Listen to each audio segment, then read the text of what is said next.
Yeehaw! It's time for the Texans Squad, sponsored by Gametime. Everything Houston Texans, every week. Bringing you the big hits, game-changing plays, and all the action straight from the Lone Star State. The way only the Locked On Podcast Network can. Saddle up and squad up. It's the Texans Squad Show, starting now. Welcome to a Squad Show Tuesday here on the Locked On Texans page. Michael Connor, John Hickman, and Stan Norfleet with you as we're breaking down the Texans' final week of preseason coming up. Boy, oh boy, does that sound good. Of course, you're going to have to wait another week after the preseason ends before you get to real football, but that's okay. It is finally almost here, and we're going to have some real discussion to get to. We've got a lot to get into with this football team. We still got some lingering thoughts we're going to get to through here in a minute. Of course, we're going to take a look at the wide receiver room tonight because there was a trade for the Texans the other day. Of course, our staple on this show, which is always offensive line conversation, and a little bit of a look ahead to this week as well. We're going to get to all of it here tonight on the Locked On Texans Squad Show. Of course, guys, great to be with you after Saturday's game. Stan, we'll start with you tonight. Is there anything that's still lingering on your mind after the Texans went out and had a strong performance on their second drive? Okay, the first one wasn't so great, but the second drive was great, and they got a victory in the preseason for Texans. Stan, by the way, if you're listening to this show, sorry that the audio can't do it for you. Stan's got his Texans hat on. What's going on right now? Yeah, I don't know. Shout out to King Kobe, 713 game. He said, "Not Stan rocking the Texas cap today." I like the team. It's Texas. Just because I don't like now. everything they do doesn't mean I don't like the team and support the team. Man, that's funny. Hey, listen, I've been doing this H-Town thing since 2003. I'm familiar with what's going on. Even got a check or two over there at NRG. Wasn't running around, but nonetheless, I was in the building. So Minnesota. Oh, and I guess since we're here, next week this time, roster cut down. 37 men will no longer be with the Houston Texans from a 53 standpoint. So we'll bring 17 back on the practice squad. So the numbers will go from 90 to 70 in or about the time we get here next week. All right, Carolina. Pro Football Focus grades are out. We'll deal with that in a little bit. The Carolina Panthers are a bad football team, and the Houston Texans are a good team. They made a bad team look bad. Defense was dominant. Panthers did not get into Texans territory until like 2.5 minutes remaining in the second quarter. Bryce Young, 0 for 2 passing. Dave Canales waved the white flag after the second series, completely shut down the running game. Pass rushes, you saw Will Anderson and Daniil doing what they do. The sack going, I think, to Mario Edwards Jr., the 2 or 3 interceptions. Who graded the best? Henry To'o led all grades according to Pro Football Focus. Who else was over there? Daniil Hunter came in at 5th. There's Jalen Smith, J-Rock. How about him delivering a shot on Hunter Renfrow there in what I believe was the second half from his corner position? It was dominant as it should be. Panthers are a bad football team. I agree. But you know what I will tell the Texan fans, and I think that's encouraging. You know, Houston has lost some games to bad football teams in the past, albeit, those bad football teams had an opportunity to have their starters for 4 quarters. So, that matters, of course. But I will say, man, and Nick Cuddy talked about this. We said it today, Tuesday, during practice, post-game, post-practice. He's going to decide to be out there on the field calling plays. I like the tempo of how everything operated for the Houston Texans offense, and I think that's a strong indication of what we'll see.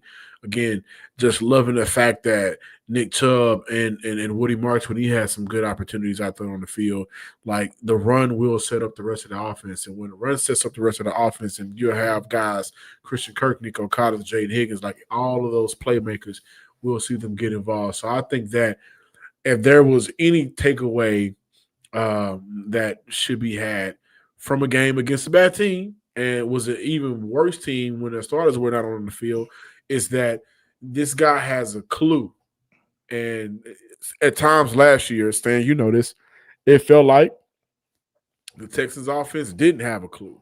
Shout out to King Kobe Gaming. Like, as he mentioned, Blake Fisher, I thought, played well Saturday, all things considered. All right, so let's get into, and I know we'll do a whole nother segment on the offensive line.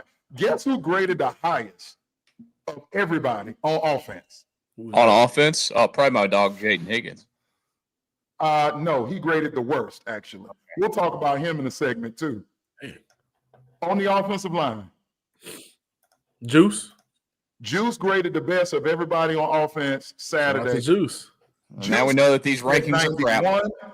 Justin Watson came in at 80 out of 100. There's Ed Ingram at a 79. Kay Stover was 4th. Lakin Tomlinson at 5th. Irv Smith Jr. was honorable mention in terms of who performed the best offensively for the for the Houston Texans versus the Carolina Panthers. So, look, Nick Chubb, I've got to make sure I show him some love as well. He looks to be RB1 at this point. I saw something disturbing since that game has ended relative to the Houston Texans running back room, so we'll get to that as well. But D'Amico, Nick Caley and company, they should be proud of what that team did. They looked the part, the backups, Davis Mills, some other guys. Now, there are some dudes that didn't grade so well. A couple of those wide receivers that many of you were high on, but we'll get into the wide receiver room in a little bit as well. But I think we could put to bed Minnesota unless y'all have something else. No, that's it. We do got to shout out Ingram. I think was very low on Ingram coming into the season. You should be. He was ranked one of the worst guards, one of the bottom 5 worst guards in the league last year. Yeah, him and Tomlinson was not high on at all, to say the least. But I mean, those guys, they're in the league, grown men taking on grown men, and those guys to this point has played well enough to stick around on this roster. Let me add this, since we're talking about the positive. Eric Ashton, he pisses me off. He's over there. Stan, are you sure you like the Texans? You know what? Bleep you, Eric. Yes, I do like the Texans. Oh, Lord. Oh, it's all in good fun. I don't mean it. I don't know the dude. I don't got no person with him. Let's highlight some positive. Who are the 2 individuals in the Minnesota and Carolina games that have graded in the top 5 for both games of the Houston Texans? I know Juice Scruggs is one of them, right? There's 2 on offense and 1 on defense. You'll never guess the 1 on defense. You already said 1 on offense is Ed Ingram. Against Minnesota, he graded 2nd. Against Carolina, he was 3rd. The other one, this guy graded 4th on both. And this You'll never guess a play. Offensive, 4th skill on position. Hutch. Good call. Kay Stover coming through with a 76 versus Minnesota and a 78 out of 100 versus Carolina. Kay Stover, who had been one of the stars of camp, has solidified himself as the legitimate tight end 2 on this ball club, and he's put himself in position. Real talk. I mean, Kay Stover could mess around and be a staple for this team moving forward well into CJ's 2nd contract. I mean, they need somebody to do that. We've talked about it before. You lose Brevin Jordan, which is a guy that we all thought would play a role in this team this year. Somebody's got to step up, right? And look at it this way. And this is Dalton's 2nd of his 3rd year of his contract extension. So this is the 2nd year of the contract. Right. Extension. So, Kay Stover is a player that at one point Nick Caserio called the most improved player. So if you look at if Dalton Schultz is not tight end 1 on this team next year, some combination of Luke Lachey and more so Kay Stover, the 2 draft picks in back-to-back years, could be under the direction of Nick Caley, we believe, man in that tight end room. So just listen, Pro Football Focus, if you're new to the show or new to my broadcast style, I don't think it's everything, but these are people that watch the tape and make some observations. I'm not going to poo-poo it and be dismissive. So Kay Stover, Ed Ingram, back-to-back top 5 performances this year on defense. And this is a guy we don't talk about, but I do know D'Amico likes. I've heard Nick Caserio speak about him as well. Casey Osai at linebacker, likely a practice squad candidate, but don't be surprised if he doesn't get plucked by somebody. Definitely could. Hey, you guys mentioned him there just a brief second ago, the guy that's calling all this, and you mentioned that the news, there's not a ton of news out of today in terms of like what went on the field, correct, overall, but Nick Caley did say that he's going to call the plays from the sideline. Were you guys team sideline or team press box, and does it even really matter? So for me, it's kind of like, what works best for you. But I will say this is his first year, and he isn't stepping into a situation where like the feeling around the league and around the organization is, hey, you got time to figure it out. So if that's what works best for him to have immediate communication with his quarterback and his offensive staff, then I say go for it. And I think that may have played a role into it, him wanting to be around the action. Who knows? I'm just speculating, but it doesn't necessarily matter to me what works best for him to be the best version of himself. If that's what it is, by all means, get to it, brother. I'm for whatever is most comfortable with the coordinator and the quarterback. I think because this is Caley's first year calling the plays, this is obviously his first year here in Houston with CJ. I think there's more value from being able to look guys in the eye, really getting an idea of how palpable the energy and the environment is in a given situation, whether you're at home or on the road. I just think, having been in a huddle a time or two, there's just value in being there amongst the men for starters. So I'm okay with that. He can get a second pair of eyes or a third set of eyes up there, whether that's Bill Lays or Gerard Johnson, some other offensive assistants, can be up. But if that's how they decide to do it. But I'm cool with him being on the sideline. I overall was team sideline. I don't know. To me, it's just, and again, this is me not having any idea. It just feels weird sometimes when you got a play caller that's calling the plays from up there in the box, and then he's having the phone down to talk to everybody. I don't know. Maybe I'm just a weirdo. Different strokes, different folks. It's not the end all be all. I think Caley, there are some advantages to having some elevation when you start looking at the pass route concepts. Yeah. And how the secondary is going to spin and all of those things. So, again, it's whatever their communication is. I trust D'Amico to be able to man that spot. D'Amico, obviously, and his meteoric rise to get to this position as head coach, whatever he thinks is best for the operation, I trust that piece. People think that's wild, though, by the way. You're right about the whole sitting up high thing. I don't know. Me as a fan, that's just all the years in the press box up there. John, you know this because you're up there now. I don't go up there anymore. That's the best place to watch a game. You see everything. You don't have to worry about anything. You see it all. It's fun. Yeah. The hardest part about that, though, I will say, is if you love football, no matter what setting, if a great football play is made, your body's going to react to it in a good way. And there's been moments where, perfect example, the Derek Stingley interception in the Denver game a couple of years ago, where we thought he was beat and he made that pick. Yeah. I had to contain myself from just having a great, oh my God, football reaction. So that's a con to it. But I do understand that, the conversation of you can just see the field a little bit better. I think it may be more so of just I need to be closer to my guys so we can react and improve at the same time. Let me also, as we transition, MC, if that's where you're going, I'll leave you to do the thing. There were some notable things from practice today that I think are worthy of discussion when you're ready to do that. All right. Well, we will get to those here in just a second. Then we'll talk some wide receiver room as well because there was a trade and there is a battle still going on. We'll do that here on the Locked On Texans Squad Show. First up, though, I want to tell you guys about Gametime. If you ever decide last minute to head to a ball game with friends or family, maybe it's a game day and you suddenly realize you want to be in the stands, that's exactly where Gametime comes in. The easiest way to grab last-minute tickets without the stress. With the money you save on tickets, you can splurge on food, drinks, merch, or even invite a bigger group to come with you. Gametime makes it possible. Gametime makes buying tickets fast and simple. Prices on the app actually drop the closer you get to game time. And they've got incredible last-minute deals, clear seat views, and a lowest price guarantee that takes the worry out of buying. I'm telling you, use the seat views. We just did this last week when we went to an Astros game, and use the seat view to get exactly what you're looking for. It's the only way to do it. I don't know why people don't do it. Take the guesswork out of buying tickets with Gametime. Download the Gametime app, create an account, and use code LOCKEDONNFL for $20 off your first purchase. Again, terms apply. Again, create that account and redeem code LOCKEDONNFL for $20 off. Download the Gametime app today. Last minute tickets, lowest price guaranteed. All right. I got to bring you guys back on the screen. Yeah, you don't want to just look at me the whole time. My bad.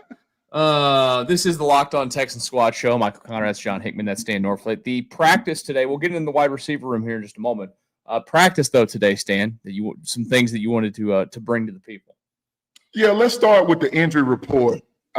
We had full participation by Foley Fatukasi, as well as Derek Barnett. I saw Damian Pierce was a participant as well. Also, Christian Harris was in pads. So it's good to have DP and Christian Harris moving around. How about from a health update as well? A man that wants to be known as Seedy, like greedy with a C. So Seedy, otherwise known as CJ Gardner-Johnson, again, no brace on that knee, a light workout on the sideline today. Looking like some reports or some suggestions that maybe CJ Gardner-Johnson might be ready to go as early as week 1, maybe week 2. We shall see. But it was good to see him moving around on the sideline. And also back at practice, Cam Robinson, the left tackle that was previously the starter, may still be the incumbent. Want to get into that conversation as well. Here goes, guys. So Cam Robinson back practicing, which I thought was interesting. So from a health standpoint, that's where we are. Any thoughts, questions, concerns? I see the smile, and if y'all have been watching since arguably since day 3 of the squad show, since we kicked it off, there's been a conversation and a great back and forth banter of where should Erstry be, where should Cam Robinson be, where should Howard be. Hey John, don't worry. In segment 3, we're going to get to it. So I won't even dive into it a lot, but I like I said, I know it's coming. I do want to say that how remarkable it is to see CD out there. Get himself together. At one point, I thought he was going to be out for the year, but he's out there. Not only is he out there, he's been around, but working out on the sideline, I think is important. And just seeing how everything is starting to kind of finalize, just say for this Houston Texans roster. Do you guys feel like, and I may be kind of getting this out too early, so it may be premature, but is there any feeling that, hey, we should see Damian Pierce get some type of action in this last preseason game? Absolutely. I mean, just from the standpoint, I was going to say, just from the standpoint of if he's not going to make the team, and we're going to talk about the trade here in a second with Mechie, just from the standpoint of you want to see him on the field to showcase him a little bit, right? Okay. If you don't have plans on him being on the field, am I wrong? No, I 100% agree. And on top of that, hey, listen, they have to figure out what they have. I think Nick Chubb, he did a good job of kind of quieting somewhat the naysayers. I'm going to say Woody Marks, to this point, if you were to pick a starting running back for week 1, we know it ain't going to be Joe Mixon. They should strongly consider Woody Marks. He does absolutely not. He's done everything. He's done everything. Stop this, John. That he's done everything that you want to see out of a running back. Pass protection. Listen, that first run of 12 yards, he avoided the contact in the backfield, cut from the right side up to the left to pick up the 12 yards, and it was a hard fought 12 yards. So, come on, John. Hey, listen, man. What's wrong with playing Woody Marks? Okay. What? Number one, what's wrong with him is, number one, it's important to get off on a fast start in the National Football League. It's just hard to make up ground. Now, I'm not saying Woody Marks isn't the player. I told you, those back-to-back carries of 12 and 7 yards, I believe that was in the second quarter the other day versus Carolina. A lot of respect. I thought he was more of a shifty guy. He can go in there and get those tough yards as well, and I absolutely respect that. Given that could be Ariante Ursery and an inexperienced rookie, obviously, at left tackle, I'm not going to double down on that. and have a rookie then responsible for C.J. Stroud's protection back there in the backfield. I'm not doing that. I'm going to trust my scouts and my observation, my general manager, who should be the best scout in the organization. You went and got Nick Chubb for a reason. And if Dameon Pierce, and don't forget how good Dare was in that Minnesota game, I'm comfortable starting with those two because I know what that's going to get. Let's integrate these rookies in. You don't have to just throw them out there in the baptism by fire right off the rip. So, no, I'm not for starting with Marks. Now, I want to come back and add something real quick because you mentioned it, John, and it is a concern to me. And I saw this tweet, and this kind of got overlooked by most of the media. This is according to Aaron Wilson from, KPRC2. Mm-hmm. It says, slight injury update on Joe Mixon. I believe he starts the season on the reserve non-football injury list, which would sideline Mixon for the first 4 games of the year. This is the receiving room. I don't give a bleep what's going on, what running back, who's going to be the left tackle one. The most important thing on this football team right now is what's going on with Joe Mixon. Because if Joe Mixon is going to be out for a minimum of the first 4 games, I am changing. I've already come down from 11 wins to 10. Mixon missing the first 4 games would be catastrophic to the onset. Not saying it's the end of the world, but it would be catastrophic to how this team starts those first 4 games, for sure. How y'all feel about that? I get the concern. Like, I get the concern personally. I mean, Joe Mixon is incredibly important. Am I shocked, I should say, that all of a sudden we might be watching them play for 4 weeks without him? No. When they initially said that he's coming back or that they're going to reevaluate it closer to training camp, like that screamed. One of you said it the other day. You might have been you, Stan. Teams lie all the time. Teams are probably lying all the time. Like, I mean, come on. This guy's not playing. He's hurt. It's not happening. Are you concerned, John, that Mixon not out there those first 4 games? I'm not even gonna lie. This ain't gonna be one of the moments where I get to, plan. No, I am concerned. Can we agree? You need the best of the best out there. No, you got it, but you need the best of the best out there. And my thought is, if those other guys look that good behind the offensive line, just imagine what Joe Mixon could look like. So, yeah, I am concerned. No doubt about it. So, Joe Mixon, to me, is much more than just running back one. He is a part of – he meshes perfectly with what they want to do from an offensive identity standpoint. He can do some of the outside zone stuff coming from Cincinnati in that Zach Taylor offense. Where does Zach Taylor come from? The LA Rams and Sean McVay. So you see the meshing of system and styles there. But he can also, we all know, Joe was a tough SOB. And he can go up in there and get those tough yards, similar to what Nick Chubb. If Nick Chubb was getting 5 yards a carry on 5 carries the other day versus Carolina, what can Joe Mixon do when he's healthy and he's right? We also know what he does as a receiver.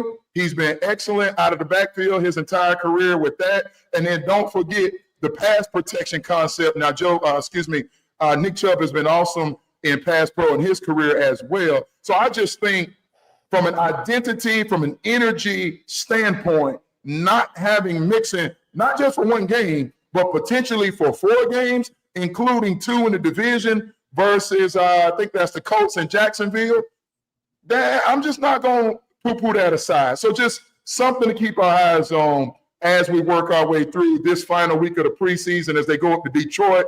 Pass tomorrow, joint practice on Thursday. Yes. And then on Friday, play the preseason game on Saturday. Saturday at 12 again? We're back at noon. Yep. Back at noon. Noon time, baby. Yeah, we'll be back. Yeah. The Texans and noon games, a tradition unlike any other. Hey, MC, can I throw in something else real quick? Yeah. Also of note in today's practice, they were running some sets that had Jalen Petrie back at safety. Yeah. Oh, yeah. And then they moved Kamari over to the nickel spot. And Sports Talk 790's Adam Wexler will confirm when they drafted Kamari, and I looked at the tape coming out of Georgia, and I respected him. I said, okay. I said, I don't know that he's best served on the outside. Now, he's proven he can play the outside. I always thought Kamari would be best served as the nickel corner, similar to what the Philadelphia Eagles have done with Cooper DeJean. Again, albeit they're the Super Bowl champions, they got Quinion Mitchell to play the outside for them coming out of Toledo. So I thought, there is a world. So remember we had this conversation when, when Jimmy Ward, remember we were having these legal issues and they were like, well, what do they do? They could put Petrie back at safety. So they did some of that. What's the last thing from that I thought was interesting? When you put Petrie at the safety spot and you move him off the nickel, there were sets where they put 3 linebackers on the field today. So it was Azeez, Henry T, and Christian Harris. You're going to have those sets when you go up against run-heavy teams, i.e. Philly, Baltimore, Detroit coming up this week. So D'Amico typically doesn't put those 3 linebackers out there. He plays a lot of nickel, 2 linebackers, and a lot of dime, with that 1 linebacker being Azeez. So just something to keep our eyes on that caught my attention. Petrie back at safety, which I think is a good thing in certain situations. As long as they figure out a way defensively to not get torched by tight ends this year, I'm fine with it. Whatever it is. Play whatever combinations of linebackers, whatever. Do what you got to do. That's a lot. That is, if there's one thing I am begging them to not be in 2025, is to be a team that gets torched by tight ends again, because that last year drove me nuts. We look at their defense, and I know we got to go to John Minchie, but as great as that defense is, last 2 years they've allowed some big explosive plays. So if there's any critique, you're right, MC. It's let's see how many of those 20 or more yard down the field plays we can reduce in 2025. I 100% agree. Yep. I need to also add Jalen Smith kicked out to that CB2 opposite of Derek Stingley when they went to the nickel and dime packages when Kamari went in. So Jalen Smith is coming. You know, he's being productive. He's developing is the best word to say. So I think they have the confidence in him being the 3rd round pick out of USC. Maybe he goes to have a Bullock type year in a reserve role to start, and then they add to his responsibilities moving forward. It'll be a big development for them. Tell you what, we'll talk Mechie. We'll talk some offensive line. We got 30 more minutes to do it. We'll start it here in just a brief second. Locked On Texans Squad Show. Real quick, though, I want to remind you guys, August 26th is officially FanDuel Futures Day, a brand new holiday for football fans who live for bold predictions and preseason hunches. For just 24 hours, FanDuel is giving you deals on NFL season predictions. So whether you're calling your MVP, eyeing the long shot division winner, ready to crown your Super Bowl champion before week 1 even kicks off, well, this is your moment. For me, you know, I've been the homer, like I said. I said CJ Stroud last week. Defensive Player of the Year, Will Anderson. Calling it right now. Visit the FanDuel app and start planning your futures bet right now, because Futures Day is 1 and 1 day only. FanDuel. Play your game.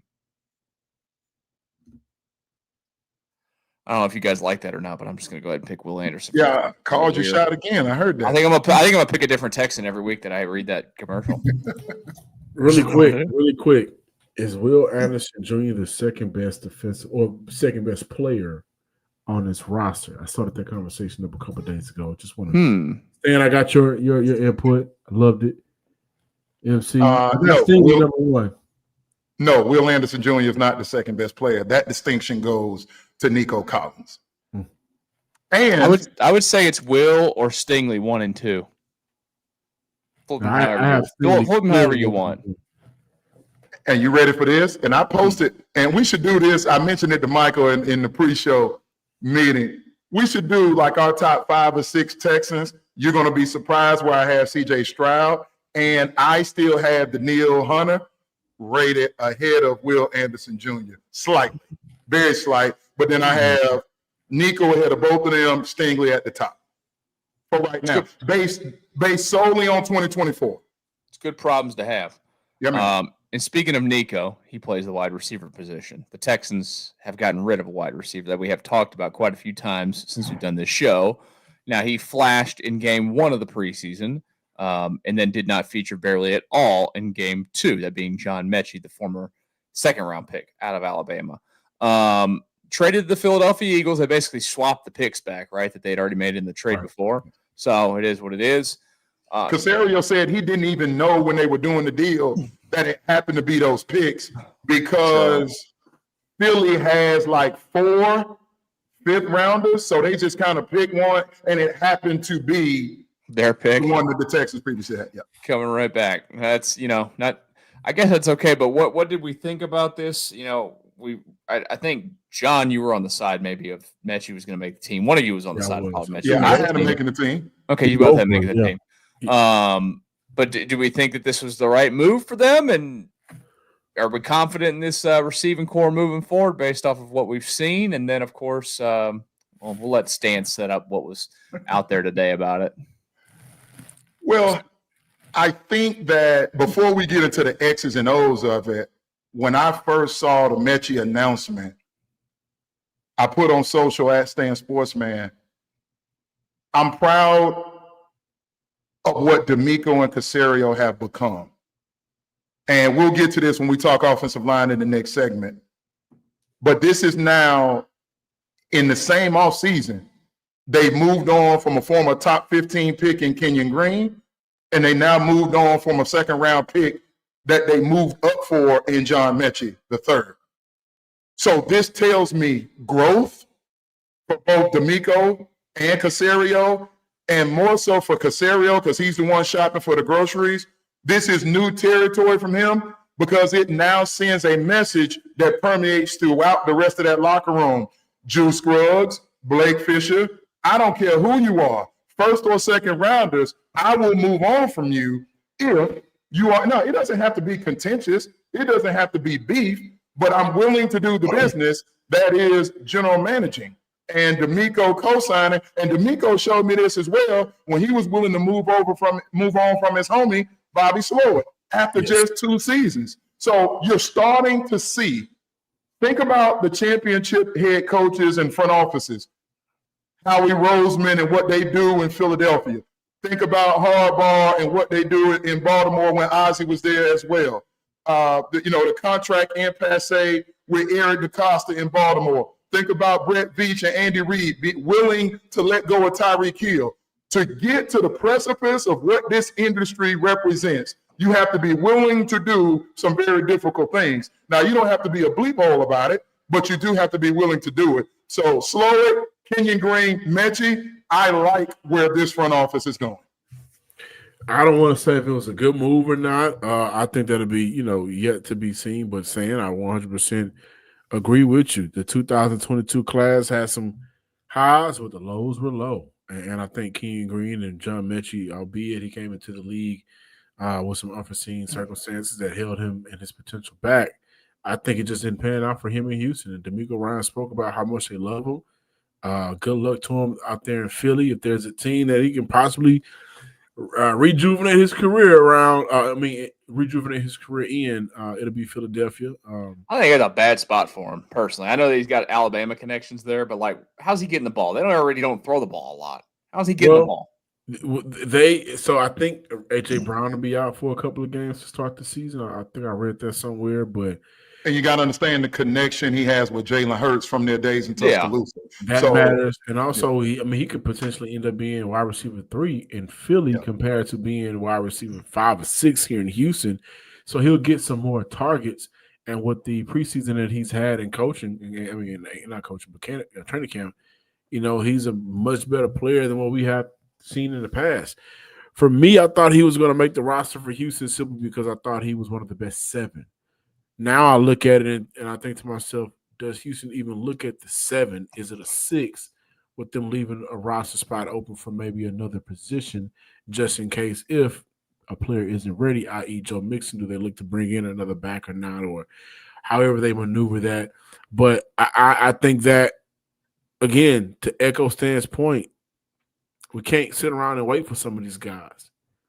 And Mechie had the best training camp he's had since arriving to Houston. But who else has also had the better training camp since arriving to Houston? What are those other guys doing? And I'm going to point right to Xavier Hutchinson, who what's that?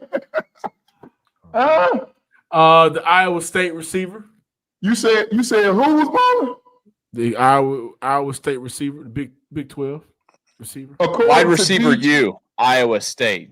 Wide receiver DJ Bieniemy posted today of ESPN.com on the Texans beat. The pecking order for the Texans wide receivers as of now: Nico 1, Kurt 2. Hutchinson appears to be the next guy up, but Higgins will rotate in there. The same with Jalen Noel. It is clear my boy Hutch getting busy. So I remember, John, and I'm sorry to cut short. I'll come back to you. I remember when we were doing our who was going to break out this training camp going into the preseason into this year. And when I said Xavier Hutchinson, you almost fell out your chair. Well, I mean, but you've known me to be, okay with being wrong, especially if it's wrong. You are a humble man. That'll impact the team in a good way. And Xavier Hutchinson, let's face it, I mean, Nick Kelly arrived and he said that, hey, listen, it's everything that we do is going to be based on the guys that we have.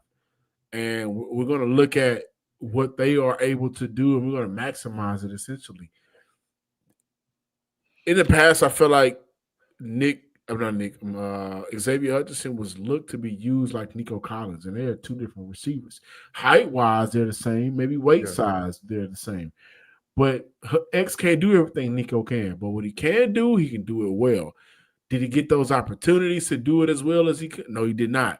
So with the arrival of Nick Caley, I think that they look at him as a piece of some of those bigger slot receivers that we are seeing becoming more and more popular in the NFL. Maybe you move him outside at times, but to get the best of him, he'll be inside. I think that's what Houston's going to do with him.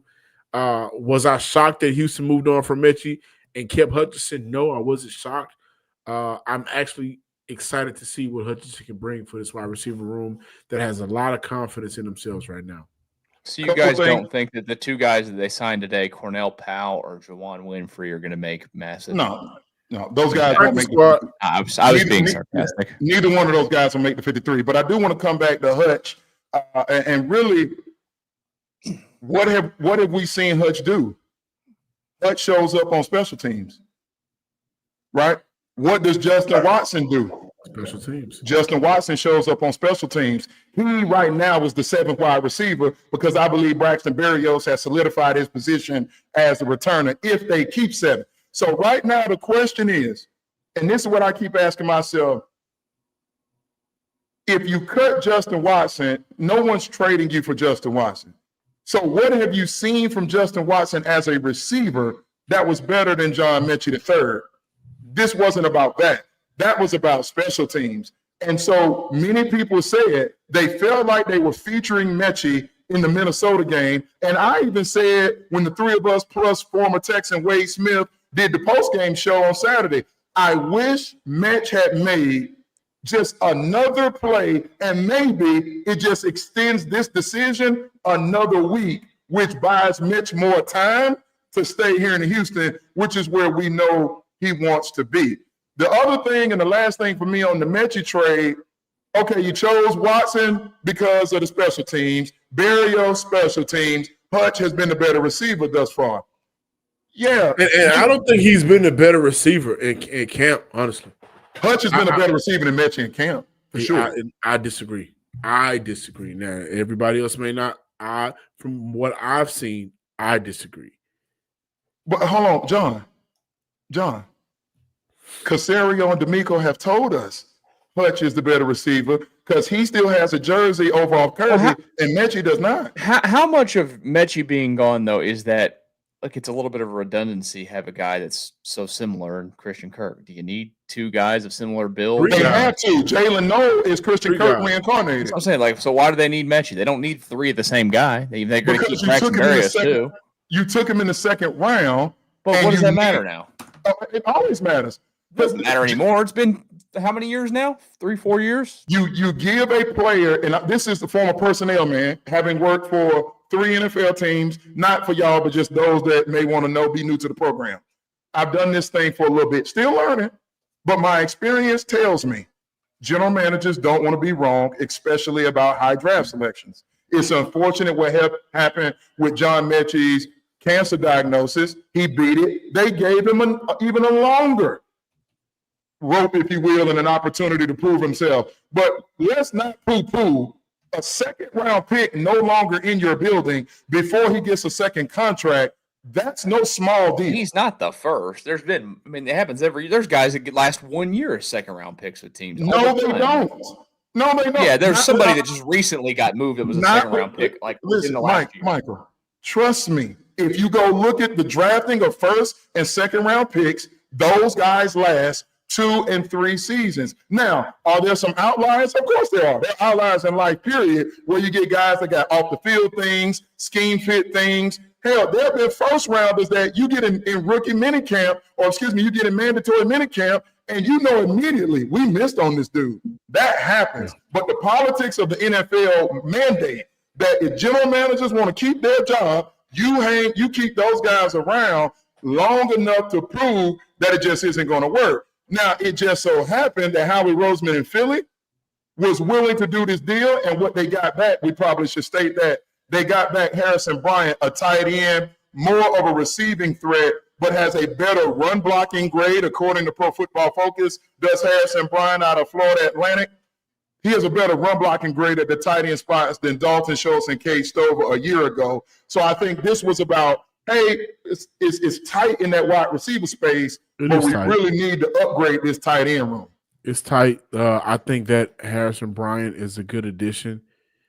You got to give credit to the Houston Texans coaching staff. They were putting Mechie out there to get some punt returns and kickoff returns.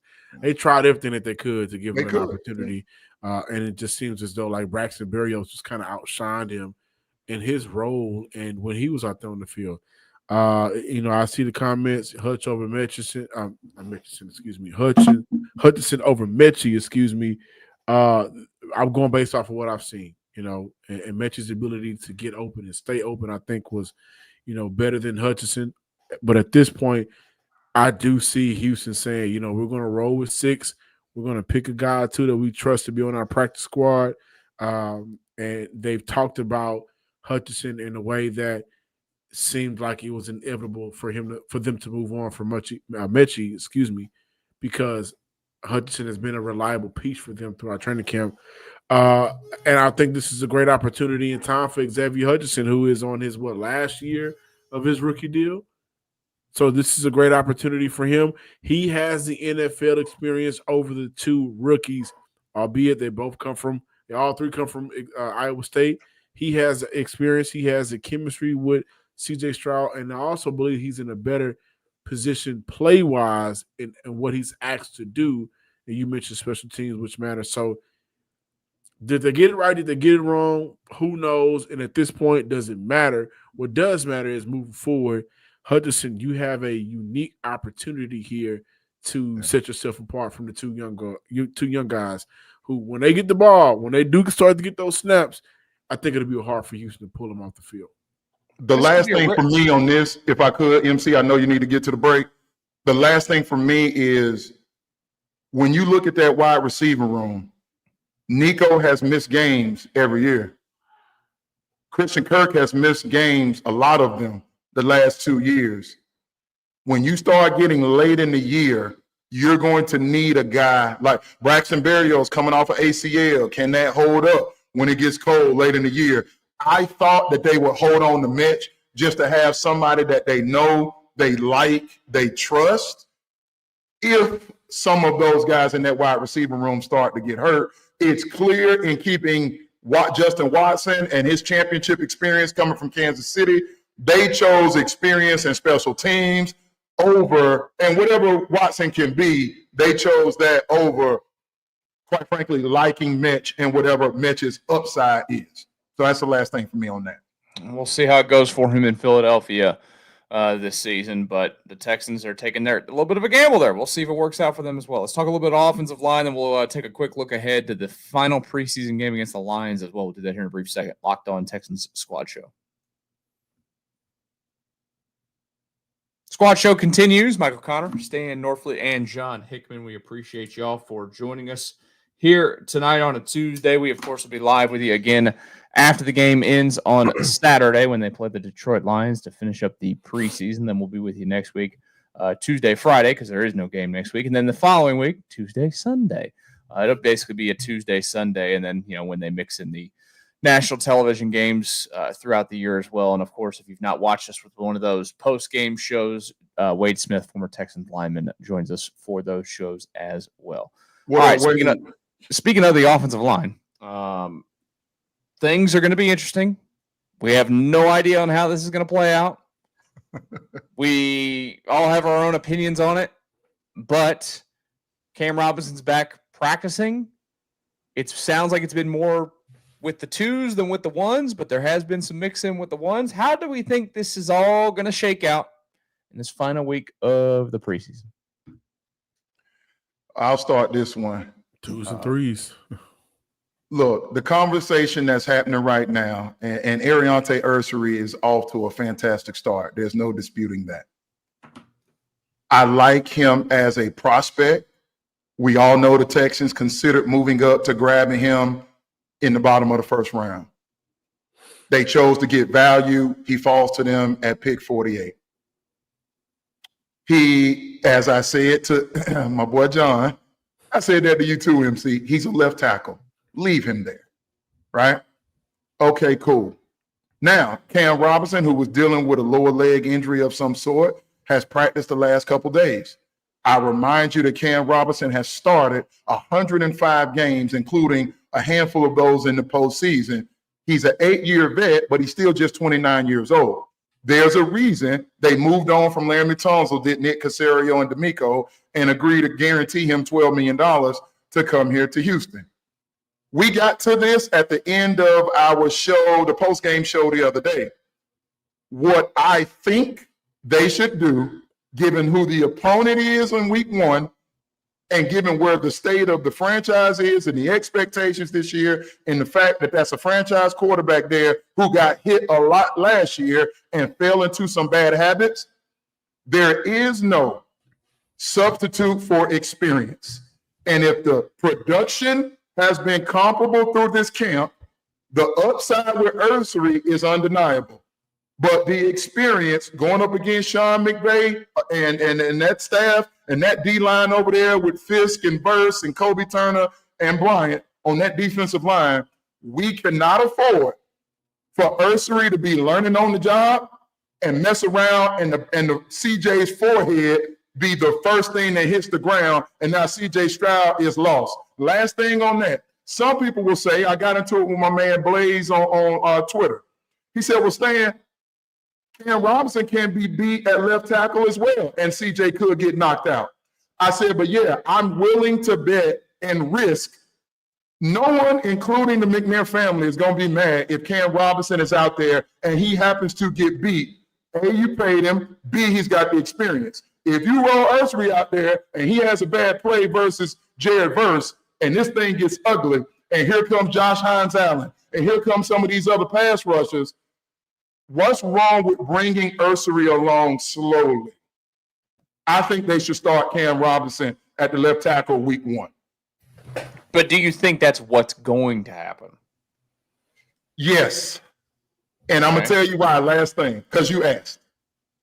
D'Amico understands, and I know you hate this stuff, Michael Connor, which surprises me because you know the politics that happen in Major League Baseball too. You know, I think it's different. I just think it's different in football. I really do. The politics are the politics in that thing they play on Sunday. And here's the politics. I don't think D'Amico is going to do that to an 8-year vet in Cam Robinson. Can you understand how embarrassing that is? You got Wally pipped by a second-year tackle. You got paid $12 million to sit on the bench. And you've already explained to us how both D'Amico and Nick have gotten away from. Yeah, you gave him all that praise just a minute ago. I'm just saying D'Amico has to be mindful of how some of that stuff plays, not just in the locker room, but with communications with agents in the agent community. Because what do you think Cam Robinson's agent is going to say, who represents other players, I suppose? He's going to say, wait a minute, y'all signed my man and he got injured for 5 minutes and y'all let him get, like, you didn't even try him week one? We could always come back. We could always come back to this is a player that last year got released and benched by 2 teams in one season. Like, when you pay, but he honestly, I feel like he's lucky he even got a $12 million offer from anybody. Like, I feel like the Texans, that was one of the things of the offseason. I looked at, I was like, what are you doing? Why are you giving this guy $12 million? They had to have a veteran in there. When you move on from Laremy Tunsil, but remember the whole forehead analogy I just provided, the illustration? You can't just put anybody over there at left tackle. Now, I'm not a Cam Robinson fan. He graded as one of the bottom 5 worst tackles, according to Pro Football Focus, in the NFL last year for 2 teams. Now, did he have some decent moments? Yeah, he had some decent moments in Jacksonville. But right now, Ursery is trending up. I don't dispute that. But you're not going to convince me that Ursery is the better left tackle on Sunday right now. How can he be? He's never played on a Sunday. Cam Robinson, to me, should start at left tackle week 1, and then we work Ursery into the lineup as we go. The locker room politics, the agent politics matter. I'm going to go with you have to find a way. From the Houston Texans, they got to find a way to get him out on the field, right or left. And you've been adamant on Titus Howard sticking over at right tackle. Okay, that's 100% fine. But who has shown practice or game, and in this case, we can only go off practice, who has shown to be the better option at tackle? It's 100% been the young boy. Well, and they've been able to run behind him, which I think is more impressive for a young tackle in the NFL. Like, he's moving bodies out the way so their running backs are able to get to the second level. And when he was out there at times untouched. I'm with John on the standpoint, from the standpoint of, look, if they're evaluating this team and they're sitting down and they're having honest football conversations based off what they've seen, and they're saying, this guy is a starting tackle in this league, we have to play him. You don't sit him. It's silly to sit him. First of all, you'd be wasting – analytics would tell you you're wasting a rookie contract where he's making no money, because eventually he's going to make a bunch of money. But 2, if he's the best player and he's clearly better than the 8-year veteran who moves slower and doesn't do things as well, why would you waste time? So like, if he's clearly better, you play him. Time out. If Ursery was clearly the better player, then why is Cam Robinson mixing in with the ones? Jared Patterson is no longer mixing in at center. Nobody is mixing in at ones other than Ed Ingram at the right guard spot. He's locked that spot down. Ed Ingram. So, like, I'm starting to go, like, if it was decided and Ursery was going to be the left tackle, then get him the maximum amount of reps during this practice, training camp, joint practices, all that. Don't mix in Ingram. Don't mix in Cam Robinson. Leave Cam Robinson with the 2s. Why is he mixing in? That's a good question. I mean, to be fair, they've done a lot of mixing and matching throughout training camp. But what did they say? They both said, Caserio and D'Amico on the flagship station and through the press conference after practice have both said this thing needs to get to a point around the second preseason game that we need to solidify the offensive line and get some chemistry. They've done that with Titus. Nobody's rolled in with Titus at right tackle. Question for you. So let me also add this part. We got to be careful with how second-round picks project, or any rookie, how they project. You got a second-rounder in Blake Fisher that has struggled. You got a second-rounder at Juice Scruggs that has struggled. You got a first-round left guard that's no longer on this team that was a top 15 pick 3 seasons ago.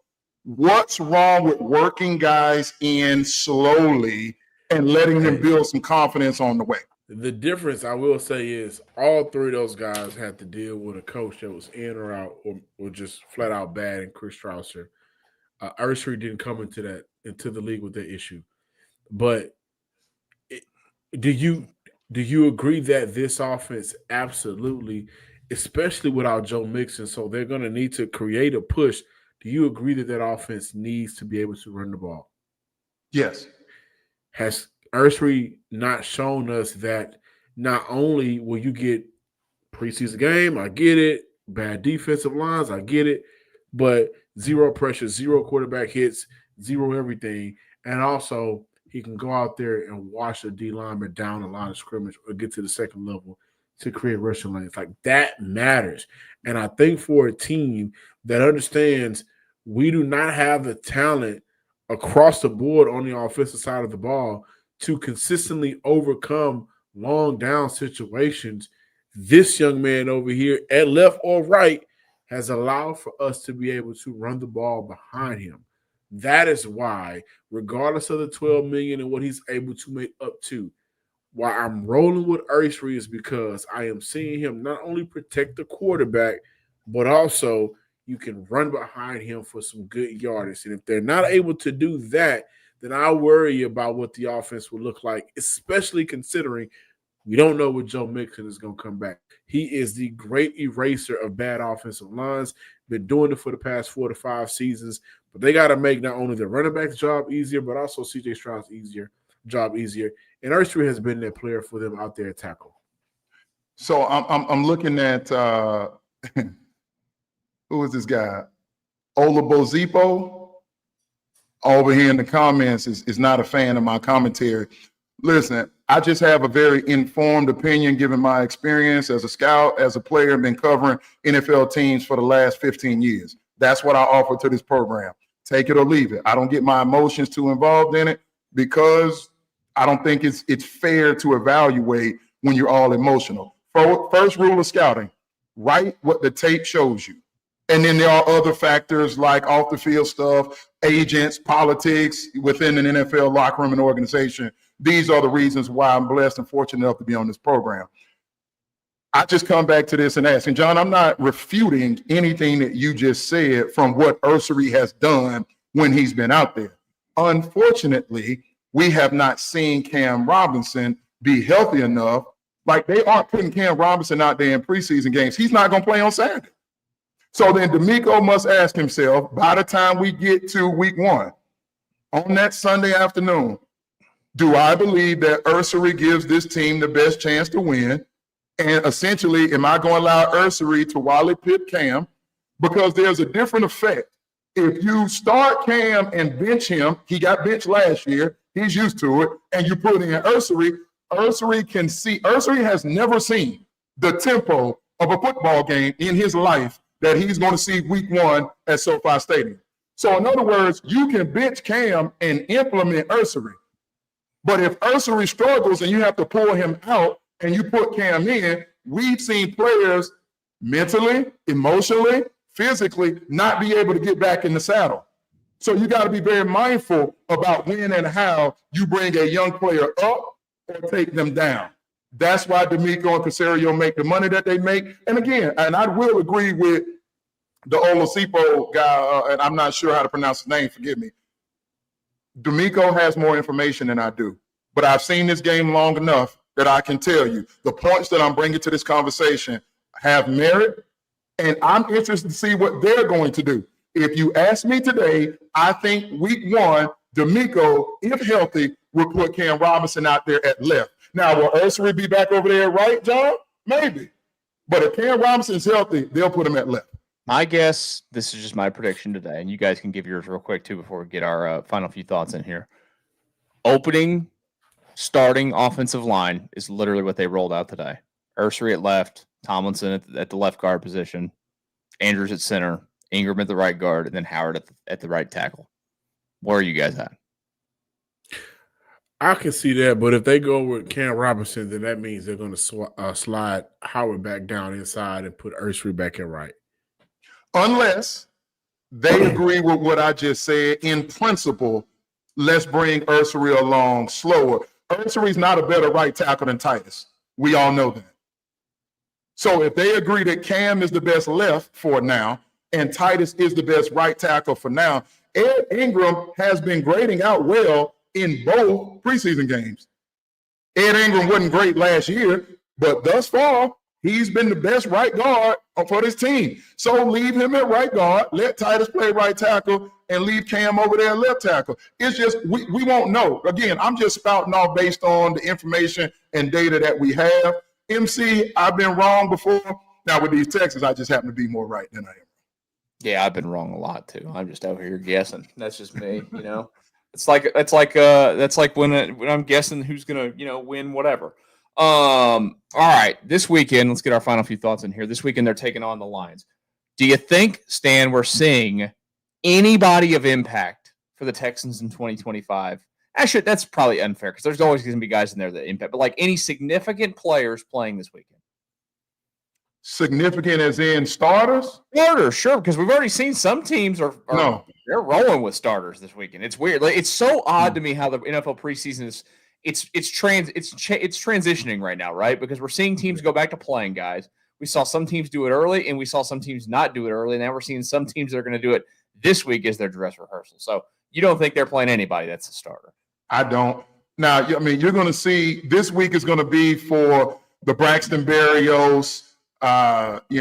This Nick Chubb may get a series. I doubt that. Just given, he's been nicked up. He just got concussed when they were up in Greenbrier. So I think if Dameon Pierce can go, you may see Dameon Pierce just because he hasn't had touches in a game this year. But I think this is Braxton Berrios, Justin Watson, Harrison Bryant, Luke Lachey.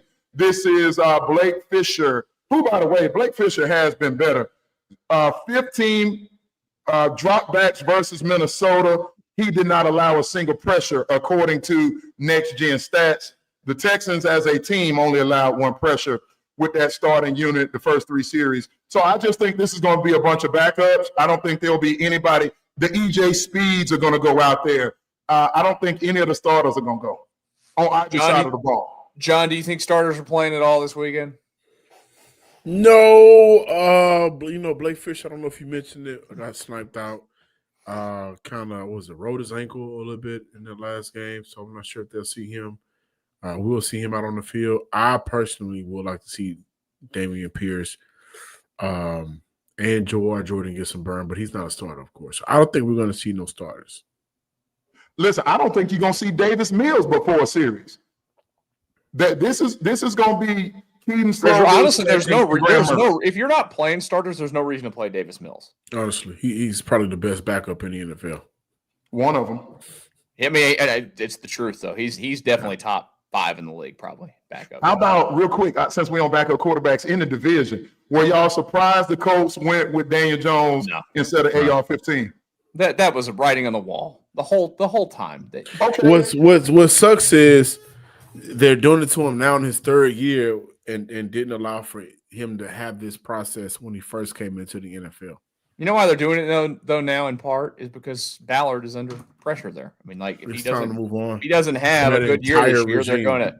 They're gonna make changes there. And why would you go down with a sinking ship of a guy that can't complete 50% of the passes in a league that we complete almost 70? I wouldn't do it. That's my point. The politics of Ballard and Steichen hitching their wagon to Anthony Richardson. That's why they're getting fired. So when you guys start talking about the politics, not just you two, I'm looking at the comments as well. Y'all must understand there are politics in the National Football League. It is a very subjective business. Very rarely do the best 11 run out on the field at a given moment. There's all type of stuff happening. Money is a factor. Agents are a factor. Off-field stuff is a factor. The comfortability of the owners. Sometimes the owners will say, I just don't want that guy playing for me right now. Look to move him. And he can be one of the best 11. And now he's out of your building. Stuff happens. It surprised me, given that they hitched their wagon to him. When was the last time a top 4 pick? Sam Darnold comes to mind. Zach Wilson comes to mind. Let's be honest, though, going back to him, he should have never been a top 4 pick. He didn't do anything in college other than run the football that looked special. He couldn't throw the ball in college. That pick never made a single bit of sense to me.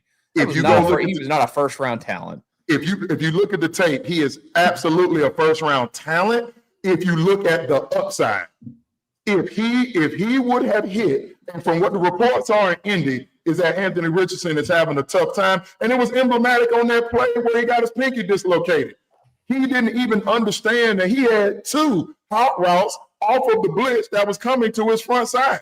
He's not recognizing the defenses and the strategies that they're throwing at him. So if you aren't willing to grow, and thank God that C.J. Stroud doesn't have that problem, he appears to be more comfortable in digesting everything that Nick Caley is putting at his feet. It surprised me that they were doing it right now. It's going to be an easy win for the Texans in the division, no matter what happens. Who was that? Rich Boy Jay said, Anthony Richardson said the NFL was easy. Yeah. All right. Let's get our final thoughts in. Whatever you guys want to get to, whether it's this weekend, whatever. Of course, our parting shots as we say goodbye to the fine people that are watching tonight. Go ahead, John. Parting shot for you guys. Hey, listen, I just want to take time to say, to this point, based off of what we've seen, Cole Popovich was the move to go with. He's got them boys playing physical. More importantly, he's got them boys playing with some IQ about themselves and playing together, which I think is extremely important for a team that didn't have the physicality, the IQ, or togetherness a year prior to him being named the full-time offensive line coach. So shout out to Cole Popovich. See Pop. I'm going to reserve my shout out for Cole Popovich until we get into some regular season action. I'm not saying he isn't doing a good job. And yes, I see the games. I look at the stats. I see that they look to be much further along this camp than they were last camp. I would have kept Laramie Tunsil and tried to make it work for one more year, but that's digressing into a whole nother conversation. Parting shot for me, NFL.com had an article up for all 32 teams, the next first-time Pro Bowler for each team. And for the Houston Texans, they had cornerback 2, Kamari Lassiter. He really came on, and I saw something from Pro Football Focus. Kamari really came on I want to say it was about week 8, where you really started to see him kick in the high gear and show it well into the postseason. I think that he wouldn't be my first candidate. So the next first-time Pro Bowler currently on this Texans roster, I would put probably Kalen Bullock a little bit ahead of him. If Titus Howard is playing right tackle, even if Titus is playing right guard, if this team is, second place in the AFC overall, and, CJ's having another year taking care of the football, and they're running the ball with Mixon, he's having another Pro Bowl year, I think that I can see Titus in that group. Kalen Bullock, I said, a healthy C.J. Gardner-Johnson, maybe. We'll see where he is from an injury designation. Azeez Al-Shire is somebody that I think is an underrated linebacker. If he's improved his pass coverage, I don't know that I would put Azeez over Kamari. So I'm going to say Kalen Bullock and maybe Titus as first-time Pro Bowlers ahead of Kamari if everything goes right this year. Y'all have a problem with that? Those two ahead of Kamari? Not necessarily mad at it. And I say that because I do want to see how Kamari responds in his second year. Same with Kalen, but I feel like because of the name and the notoriety that Houston has now, and I think the local media has done a very good job to kind of big up Kalen Bullock a little bit. Listen, if he has another year of 5 interceptions, it's going to be kind of hard to overlook him. So I'm okay with that.